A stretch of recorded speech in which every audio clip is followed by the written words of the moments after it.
yidhahdaa akhlaaqiyaadku iyo dhaqanku iyo kobcinta naftu waxay u baahan yihiin istimraariya iyo mumaarasa waxa la yidhahda waxay u baahan yihiin joogtayn maanta marka lagu wacdiyo waad saxnaananaysaa caawa markaad gurigii tagto waxaad leedahay waxaad u baahan tahay inaad naftan geed ku xidho ilaahay ka baqatid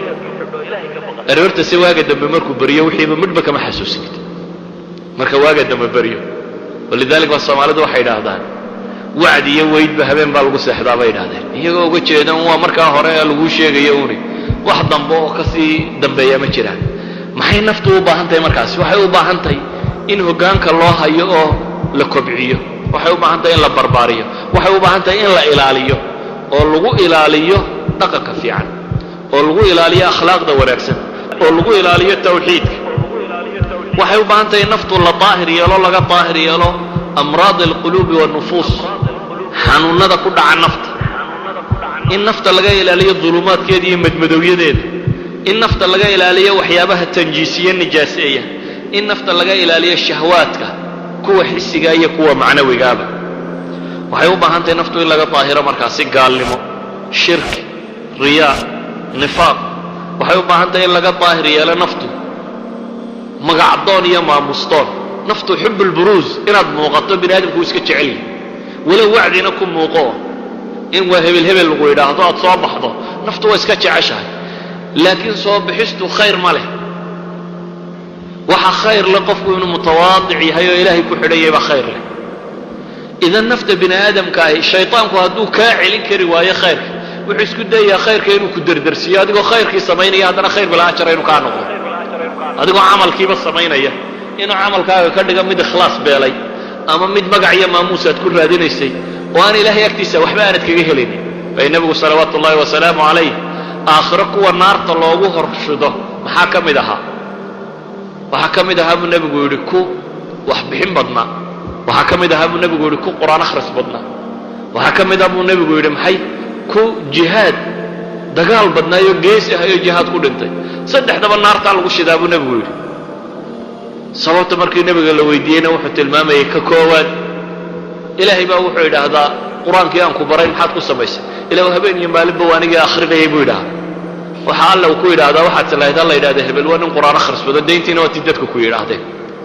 magacuunbaad ku doonaysa iyo maamuus iyo hebel nin ka tajwiid fiican ama ka qur-aan fiican ama heblaayo say qur-aanka u qaybsan tahay jaa'isad kasta iyadaa qaadata intaa unbaad ka rabtid dayntiina lagu yidhi buu ayuu alla ku yidhahda subxaana wa tacaala aniga agtayda waxba kuma yaalin kii adduunka badnaa baa la yidhahdaa maxaa waxa uu yidhaahdaa ilaah waanigii bixiyey wixii aad nimcay siisay waxaa lagu yidhaahdaa waxaad u bixinaysay waxay ahayduun in la yidhahdo ninkaa hebel waa deeqsi hebel gacantiisu waa nin faxala oo gacantiisu kala baxsan tahay dayntiina lagu yidhi baa la yidhaha ilaah agtiisa waxba kuma lihid kii kale jihaadka ku dhintay waxaa la yidhahdaa waxaad u diriraysay uun in la yidhahdo ninkaa hebel waa geesi xaggu kaa xiga lagaaga soo dhici maayo dayntiina lagu yidhi baa la yidhahdaa idan xataa shaytaan hadduu kaa waayo inuu cibaadada kaa joojiyo wuxuu isku dayayaa markaad samayseen inuu ku derdersiiyo ku dhinac marsiiyo oo wixii ammaanta ahaa ee ilaahay agtiisa wax lagaga helayo waxaan ahayn inuu waxaagii ka dhigo idan waxaynu u baahanay nafta inaynu ilaalinno inaad naftu way sadkay taagaysaa iyo madaxaad hoos u celiso ilaahay mutawaadic ilaahay aad u dhul dhigto walaalada aanay ka san taagin aad hoos u celiso magac iyo maamuustoona aanay doonin aad u diiddo naftu xuduudi nafs alanaaniya anaadu way tiro badan tahaye inaad anaa oo dhan ka joojiso wax allaale iyo waxa ay naftu rabto ee ay kugu qasbayso o dhan inaad u diidid idan naftu waxa ay doonaysaa way tiro badantay meesha ay ku socotaana waa mahlaka waa dhul khatara waxaa loo baahan yahay naftan hoggaanka loo xejiyo inaad xaasidnimada ka ilaaliso oo bakhaylnimada ka ilaalisid oo isla weynida ka ilaalisid oo inay naftaadu ku cajab geliso aad ka ilaalisid oo adduun jacaylka aad ka dhowrtid oo hawa jacaylka aad ka dhowrtid ilaahay wuxuu tilmaamayay qoladii jannada gelaysay maxaa la yidhi faama man khaafa maqaama rabbi wanaha annafsa can alhawa maxaa ilaahay tilmaamay faina aljannata hiya alma'wa janna haddaad doonayso waxay ku xidhan tahay wanaha annafsa can alhawa waxay doontaba inaad diiddo albusari gabaygiisii muxuu ku sheegay wakhaalif الnafsa wالshayطaana wacsihima war naf iyo shayطaan weligaa caasi buu lahaa oo hadday isku kaadayaan buu yidhi wain humaa maxadaaka nusxa fatahimi xataa hadday shaydaan iyo nafis u kaadayaan inay kuu naseexeeyaan naseexadooda xataa ka shaki buu yidhi waxa ku sugan meel khatarun bay kuu wadaane idan waxaa habboon